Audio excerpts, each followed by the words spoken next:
अभी जो मैं वीडियो दिखा रहा हूँ ये त्र्यंबकेश्वर महादेव मंदिर का है।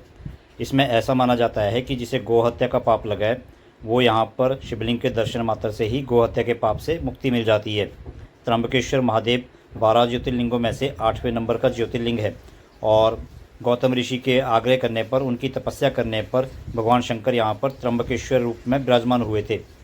और गौतम ऋषि के आग्रह करने पर ही भगवान शंकर ने यहाँ पर गोदावरी नदी का उद्गम किया था, जिसकी मान्यता उतनी ही है जितनी कि उत्तर भारत में गंगा नदी की है। त्र्यंबकेश्वर महादेव अगर आना है तो उसके लिए नासिक आना पड़ेगा। नासिक से त्र्यंबकेश्वर महादेव जो है वो 35 किलोमीटर की दूरी पर है और यहाँ तक आने के लिए पब्लिक ट्रांसपोर्ट या फिर शेयर टैक्सी जो है वो आसानी से मिल जाती हैं।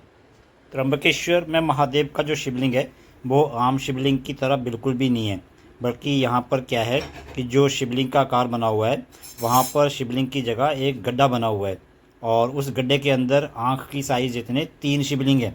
तो एक शिवलिंग जो है वो भगवान शंकर का है, दूसरा विष्णु जी का और तीसरा जो है वो ब्रह्मा जी का है। और ये जो शिवलिंग है ये नंगी आँख से दूर से नज़र नहीं आते और क्योंकि गर्भगृह के अंदर जाना अलाउड नहीं है तो फिर उन्होंने क्या कर रखा है कि जो शिवलिंग है, शिवलिंग के जस्ट ऊपर एक बहुत बड़ा शीशा लगा रखा है। तो उस शीशे के थ्रू जो है वो शिवलिंग के दर्शन किए जाते हैं। मुझे पता ही नहीं था तो मैं उस गड्ढे को ही देखता रहा और मैंने सोचा यहाँ शिवलिंग तो है ही नहीं, तो शिवलिंग कहाँ पे है। तो मैं शिवलिंग ढूंढता रहा और रश बहुत ज़्यादा था तो सिक्योरिटी गार्ड ने फटाफट आगे भेज दिया और मैं वहाँ पूछ भी नहीं पाया कि शिवलिंग है कहाँ पे। बाद में पता चला कि शिवलिंग के दर्शन करने हैं तो शीशे में देखना है। तो अगर कोई जाता है वहाँ पर तो ध्यान रखना कि वो जो शिवलिंग है उनको देखने के लिए शीशे में देखना पड़ेगा, तब जाके शिवलिंग जी के दर्शन होंगे। इस मंदिर को बनाने में 31 साल का समय लगा था और ये 17वीं शताब्दी में बना था। तो 31 साल का समय लगा तो लगा सकते हैं आइडिया कि कितना बड़ा मंदिर होगा। ये काले पत्थर से बना हुआ मंदिर है। महाराष्ट्र में जो मिट्टी है और पत्थर है वो काले रंग की है और ये बहुत सुंदर दिखता है। लेकिन अभी दिखने में लगेगा कि ये बहुत पुराना मंदिर हो गया है, लेकिन ये पुराना नहीं है, ये काले पत्थर से बना हुआ है तो इसलिए ऐसा दिखता है। जब हम गए थे यहाँ पे तो बहुत ज़्यादा भीड़ थी और हमें पता चला कि यहाँ पर दर्शन करने के लिए कम से कम 5 से 6 घंटे लगेंगे। तो फिर हमने 200 रुपये वाला पास बनाया और पास लेके फिर हमने 15 मिनट में ही दर्शन कर लिए। मंदिर के अंदर वीडियो बनाना अलाउड नहीं थी तो हम मंदिर का वीडियो तो नहीं बना पाए, लेकिन अंदर जो हमने देखा मंदिर का दृश्य उसे देख के समझ गए कि किसी अच्छी चीज़ को बनाने के लिए समय और पैसा जो है वो ज़रूरी होता है।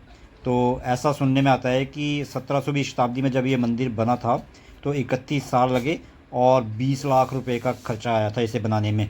तो उस समय 20 लाख रुपए कितने ज़्यादा होते हैं आज की डेट में आप समझ सकते हैं। ये मंदिर काफ़ी बड़ा है साइज़ में, बाहर काफ़ी ज़्यादा जो एरिया है वो घूमने के लिए बैठने के लिए है, तो बहुत बड़ा मंदिर है ये। और यहीं पास में मंदिर के पीछे ही ब्रह्मगिरी पर्वत भी है और ब्रह्मगिरी पर्वत से गोदावरी नदी का उद्गम है जो गाय के मुख से निकलती है एक छोटी सी धार के रूप में। मुझे वहाँ पे जाना था लेकिन हमारे साथ फादर थे जो 78 साल की एज के हैं, तो पैदल जाना पॉसिबल नहीं था और शाम हो चुकी थी, हमारे पास सिर्फ एक ही दिन का समय था तो हम जा नहीं पाए। लेकिन जो गोदावरी नदी है वहाँ पर तो एक गाय के मुख से निकलती है छोटी सी धार के रूप में और नासिक पहुँचते पहुँचते विकराल रूप ले लेती है। और जैसे गंगा नदी जी का स्थान है उत्तर भारत में, पिंडदान अस्थि विसर्जन वगैरह होता है, तो यहाँ पर गोदावरी नदी में वो सब होता है। मुझे यहाँ पर जाकर बहुत अच्छा लगा और अगर भगवान का आशीर्वाद रहा और मौका मिला तो मैं 12 के 12 ज्योतिर्लिंगों के दर्शन भी करूँगा। अभी एक के तो मैंने कर लिए, बाकी ज्योतिर्लिंग जो है उनके दर्शन भी करूँगा। तो अगर आपको मेरा ये वीडियो अच्छा लगा हो तो लाइक करना, शेयर करना और चैनल को अगर सब्सक्राइब नहीं किया है तो चैनल को ज़रूर सब्सक्राइब करना। जय भोलेनाथ।